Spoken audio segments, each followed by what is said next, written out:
Welcome back friends in this lecture. આપણે કોષ એ જીવનનો એકમ એ ચેપ્ટરમાં આપણે ચર્ચા કરીએ છીએ, જેમાં છેલ્લે આપણે કોષ દિવાલ એના વિશેની ઘણી ડિટેલમાં આપણે ચર્ચા ઓલરેડી કરી ચૂક્યા છીએ. બરાબર. કોષ દિવાલ એના વિશે જો આપણે થોડુંક રિવિઝન ખાસ જોઈ લઈએ તો અમુક બાબતો એમાં તમારે ખાસ યાદ રાખવાની છે. જેમ કે એ સૌથી પહેલા તો કોષની બહારના ભાગે આવેલું એક દ્રઢ આવરણ છે, જે રક્ષણાત્મક આવરણ તરીકે મુખ્યત્વે કાર્ય કરતું હોય છે. બીજું કે મુખ્ય કોષ દિવાલ અલગ અલગ સજીવોમાં જુદા જુદા પ્રકારની બનેલી હોય. ખાસ કરીને કોષ દિવાલ એ વનસ્પતિનું મુખ્યત્વે લાક્ષણિકતા છે એમ કહી શકાય. લીલ હોય તો એની અંદર આપણને એમાં સેલ્યુલોઝ હોય, કેલ્શિયમ કાર્બોનેટ હોય, મેનોઝ હોય, બરાબર, વગેરે ઘટકોની બનેલી છે. ફૂગની અંદર કાઇટિનની બનેલી હોય. વનસ્પતિમાં સેલ્યુલોઝ, હેમિસેલ્યુલોઝ, પેક્ટિન વગેરેની બનેલી આપણને જોવા મળતી હોય છે. કોષ દિવાલમાં મુખ્યત્વે બે પ્રકાર છે: પ્રાથમિક કોષ દિવાલ અને દ્વિતીય કોષ દિવાલ. પ્રાથમિક કોષ દિવાલ જે છે એના નાશ પછી એમાં દ્વિતીય કોષ દિવાલ ધીમે ધીમે એમાં ઉત્પન્ન થતી આપણને જોવા મળતી હોય છે. અને એ કોષ દિવાલની જે ફરતે એમાં બે કોષો એકબીજા સાથે જ્યાં સંપર્કમાં આવેલા હોય ત્યાં આપણને એમાં મધ્યપટલની રચના આવેલી જોવા મળતી હોય છે. અને એ મધ્યપટલ જે છે એ કેલ્શિયમ પેક્ટેટનું બનેલું આપણને એમાં જોવા મળતું હોય છે. હવે એમાં એક ખાસ વિશિષ્ટ રચના જેને આપણે પ્લાઝ્મોડેસ્માટા અથવા તો જેને આપણે જીવરસીય તંતુ કે કોષરસીય તંતુ તરીકે ઓળખીએ છીએ, જે બે કોષની અંદરના સીધો જે કોષરસ છે એના સંપર્કમાં હોય છે, એ દિવાલ અને જે એનું મધ્યપટલ છે એની પણ આરપાર આપણને જોવા મળે છે, જેમાંથી ઘટકોનું શું થાય છે, વહનની પ્રક્રિયા થાય છે. તો આ અને એના કાર્ય વિશે પણ આપણે એમાં વાત કરી ચૂક્યા છીએ. હવે એના પછી આપણે આગળ જો વાત કરીએ તો એ છે અંતઃપટલમય તંત્ર. હવે જો અંતઃપટલમય તંત્ર એટલે શું, પહેલી વસ્તુ તો આપણે એને સમજીએ. આપણે એ પણ જાણીએ છીએ કે કોષની અંગિકાઓ જે છે એના કાર્ય અને રચનાની દ્રષ્ટિએ જુદી જુદી હોય છે.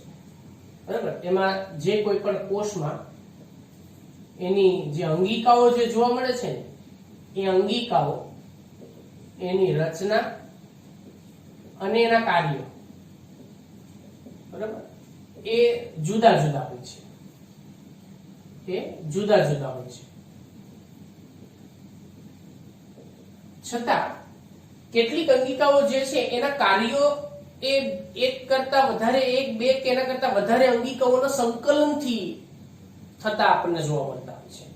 એટલે કેટલીક અંગિકાઓ જે છે એ અંગિકાઓ કે જેના કાર્ય એકબીજાના સંકલનને પરિણામે થતા હોય છે. કેટલીક અંગિકાઓ ના કાર્યો એક કરતા વધારે અંગિકાઓ જે છે એ અંગિકાઓ ના સંકલનને પરિણામે થાય છે. સંકલન ના પરિણામે થાય છે.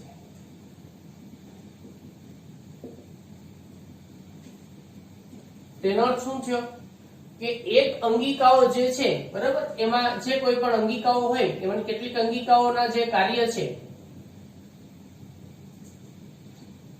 કેટલીક અંગિકા ના કાર્ય, બરાબર, એ એક કરતા વધારે અંગિકાઓના સંકલન ઉપર હોય. એટલે એક અંગિકાનું કાર્ય જે છે એની સાથે બીજી અંગિકા સંકળાયેલી હોય.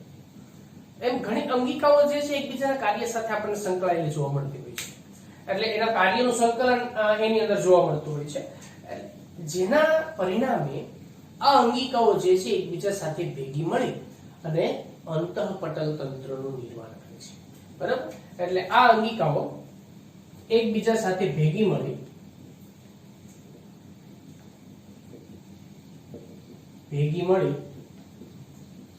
અને અંતઃપટલમય તંત્ર નું નિર્માણ કરે છે.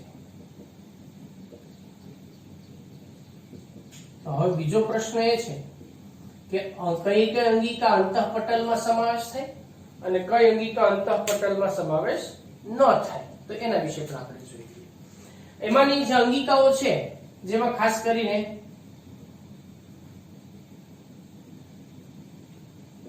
અંતઃકોષ રસજાળ, અંતઃકોષ રસજાળ, જેને આપણે એન્ડોપ્લાઝમિક રેટિક્યુલમ તરીકે પણ ઓળખવામાં આવે છે, બરાબર. ER એવું પણ એનું શોર્ટ ફોર્મ આપણે એને ER પણ કહી શકીએ છીએ. એન્ડોપ્લાઝમિક રેટિક્યુલમ અંતઃકોષ રસજાળ. આ ઉપરાંત એમાં ગોલ્ગી કાય કે આપણે એને ગોલ્ગી બોડી તરીકે પણ ઓળખી શકાય છે, તો એમાં ગોલ્ગી કાય જે છે એનો પણ સમાવેશ થાય છે.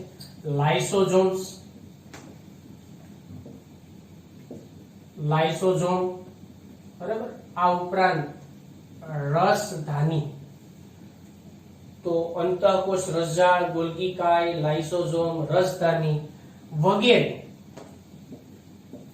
જે અંગિકાઓ છે એ અંગિકાઓ નો સમાવેશ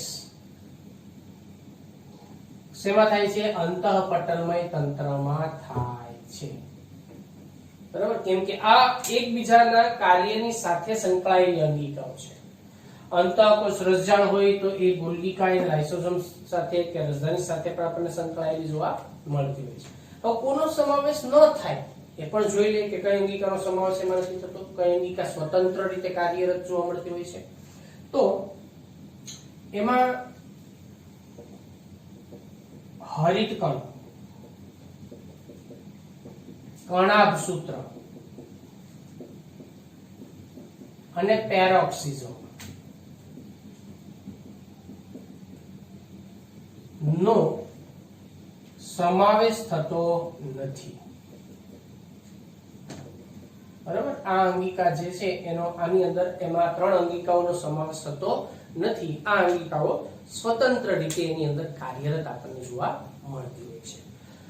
તો આ અંતઃપટલમય તંત્ર જે છે એના વિશેની એમાં આપણે ચર્ચા પૂરી કરી, બરાબર. હવે એમાં આપણે એક પછી એક અંગિકાઓ વિશેની જો વાત કરીએ તો સૌથી પહેલા આપણે વાત કરીએ અંતઃકોષ રસજાળ, એન્ડોપ્લાઝમિક રેટિક્યુલમ, બરાબર. એના વિષયમાં આપણે ચર્ચા કરીએ. તો અંતઃકોષ રસજાળ, અંતઃકોષ રસજાળ જેને આપણે એન્ડોપ્લાઝમિક રેટિક્યુલમ તરીકે ઓળખવામાં આવે છે, એટલે કે આપણે એને ER તરીકે દર્શાવશું. હવે અંતઃકોષ રસજાળ જે છે એ સૌપ્રથમ ગાર્નિયર નામના જે વૈજ્ઞાનિક છે એના દ્વારા એને નિહાળવામાં આવી, બરાબર. એટલે સૌપ્રથમ ગાર્નિયર નામના એક વૈજ્ઞાનિક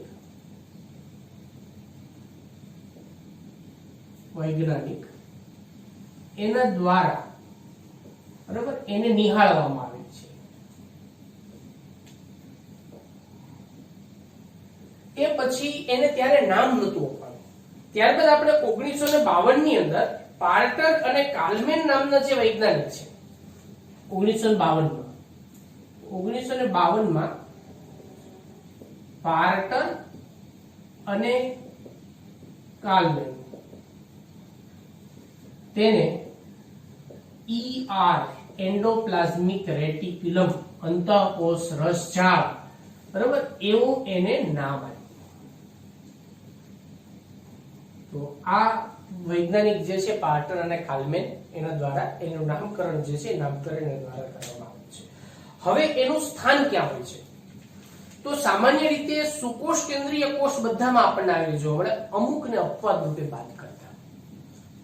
આદિકોષ કેન્દ્રીય કોષમાં એ આવેલી હોતી નથી, એટલે બેક્ટેરિયામાં આવેલી હોતી નથી. આ ઉપરાંત એમાં કેટલા જે અંડકોષ છે, ભ્રૂણીય કોષો છે અને રક્તકણ છે, બરાબર, યાદ રાખજો ખાસ. અંડકોષ, કેટલાક એમાંના ખાસ કરીને ભ્રૂણીય કોષો અને રક્તકણ, આ સુકોષ કેન્દ્રીય કોષો જે છે એની અંદર એમાંના ઘટકો છે, બરાબર. આ ઉપરાંત આદિકોષ કેન્દ્રીય કોષોમાં તો હોતા જ નથી. શેમાં? બેક્ટેરિયા. એટલે બેક્ટેરિયામાં તે ગેરહાજર હોય છે. કોણ? Endoplasmic reticulum. ક્યાં ક્યાં ગેરહાજર હોય છે? એમાં નથી જોવા મળતી. અંડકોષમાં, ભ્રૂણીય કોષોમાં, રક્તકણ અને બેક્ટેરિયા, આની અંદર એ જોવા મળતી નથી, બરાબર. એટલે આના જે કોઈ પણ એમાંની જે રચના છે એ રચનાની અંદર આપણને જો વાત કરીએ તો સમગ્ર કોષ રસની અંદર આમ તો એ પથરાયેલી અને નલિકામય આખી રચના છે. બરાબર, જે સમગ્ર કોષ રસમાં આપણને પથરાયેલી જોવા મળતી હોય, તો હવે એની જે રચના છે એના વિશેની આપણે વાત કરી લઈએ. એની રચના તો એન્ડોપ્લાઝમિક રેટિક્યુલમ જે સમગ્ર કોષ રસમાં એ પથરાયેલી નલિકામય રચના છે. બરાબર, એ ચપટી નલિકામય રચના છે. જે નલિકાઓ યુક્ત આપણને ટ્યુબ્યુલર ફોર્મ જે છે એ આપણને એની અંદર ધરાવતી જોવા મળતું હોય છે. અને રિબોઝોમ્સ જે છે એની હાજરી એના ઉપર જે હોય એના આધારે આપણે એના અલગ અલગ પ્રકાર જે છે, બાહ્ય સપાટી જે છે એમાં બે સપાટી હોય, અંતઃ સપાટી અને બાહ્ય સપાટી. એટલે તેની બાહ્ય સપાટી જે છે ને, બરાબર, તેની બાહ્ય સપાટી પર શું આવેલું હોય છે? રિબોઝોમ. તો એ રિબોઝોમની હાજરીના આધારે તેના બે પ્રકાર પડે છે.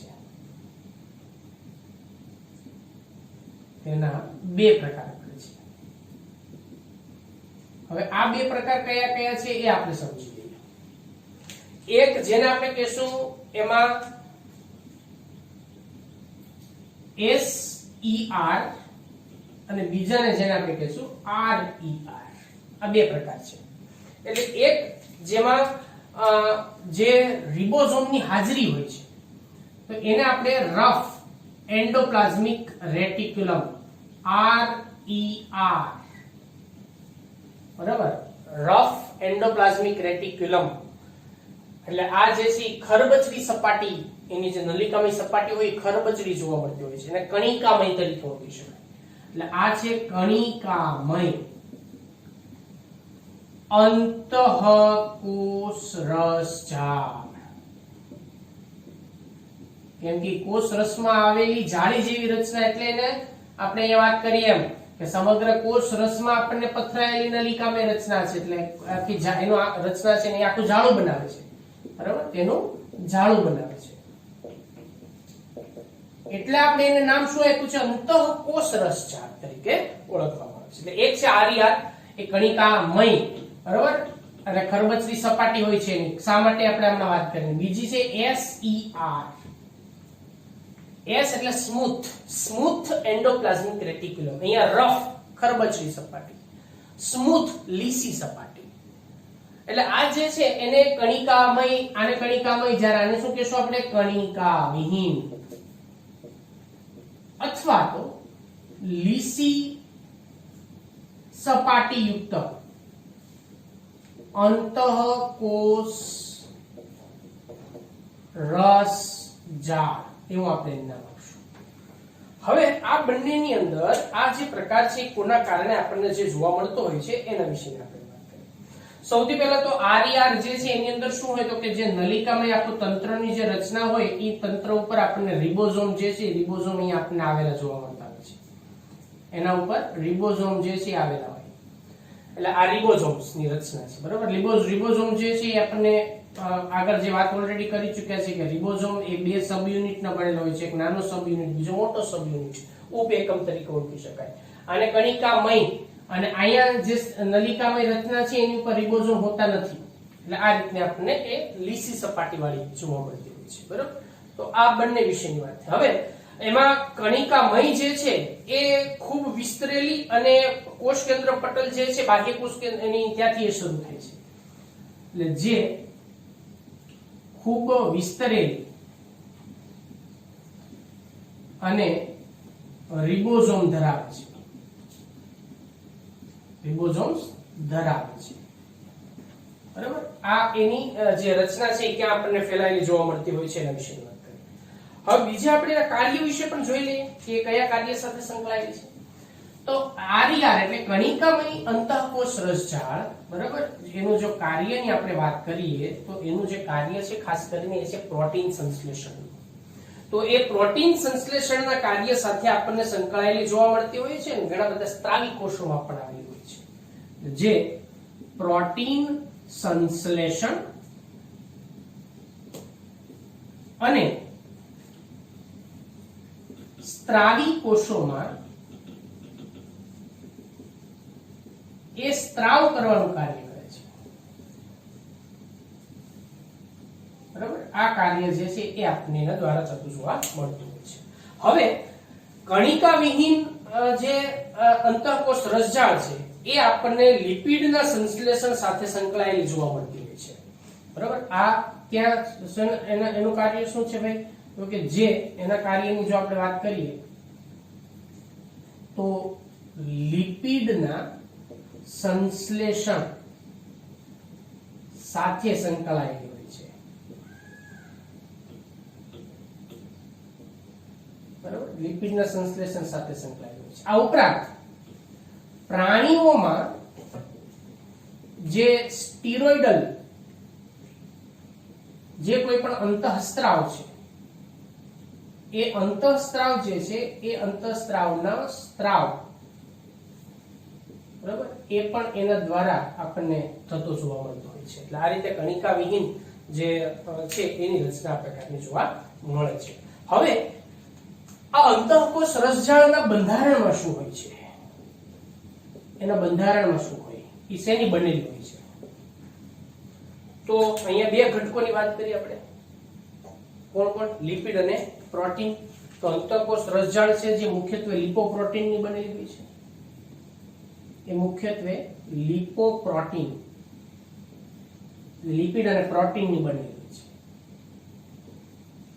આ ઉપરાંત એમાં અમુક થોડા ઘણા જે કોઈ પણ એમાં ઉત્સેચકો હોય કે પછી ફોસ્ફોલિપિડ કે કોલેસ્ટેરોલ ને એવી પણ રચના આવેલી જોવા મળે છે. ઉપરાંત તેમાં ફોસ્ફોલિપિડ છે,